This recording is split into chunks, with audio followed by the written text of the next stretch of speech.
Airplanes stay in the air because of one simple fact: there is no net force on them.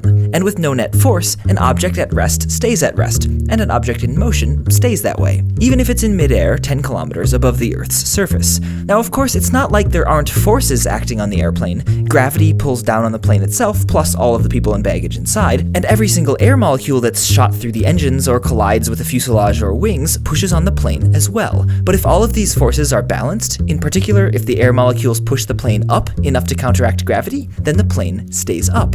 Getting air molecules to push the plane up is the crucial part of flying, and planes do this by making sure the undersides of the wings crash into more air molecules more violently than the upper sides. When a plane is parked on the ground, air molecules bounce off of the top and bottom of the wings in roughly equal amounts, or with equal pressure, and no lift. But in motion, the curved shape of the wings and their slightly inclined angle means that the bottoms smash into more air molecules than before, and smash harder into those molecules, so the pressure on the bottom of the wing goes up. In addition, fewer air molecules now strike the top of the wing, and those that do strike it less forcefully, partly because it's being shielded by its own forward motion, the way running into the rain keeps your back drier, and partly because a curving stream of air has lower pressure on the inside of the curve since the molecules get thrown centripetally to the outside.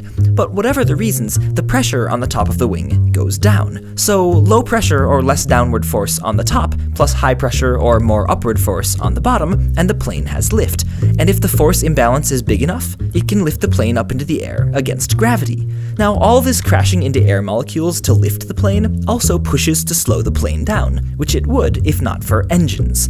Engines also push air, in this case backwards, either via a propeller or a jet driving a propeller. For various reasons, it turns out that you want to have a really big propeller driven by a really small jet for the most efficient engine. But even in inefficient engines, the spinning fan blades generate their thrust, which is essentially horizontal lift, by moving quickly through the air with a curved shape and a slightly inclined angle. They're essentially mini wings. And so an airplane is essentially a meta wing.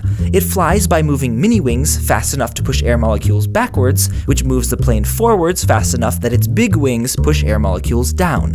Whoa. Wingception.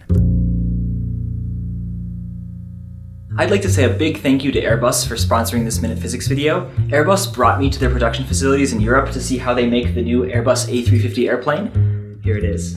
It is an incredibly cool and big airplane, and I made a video about how they make it, so you should go check that out.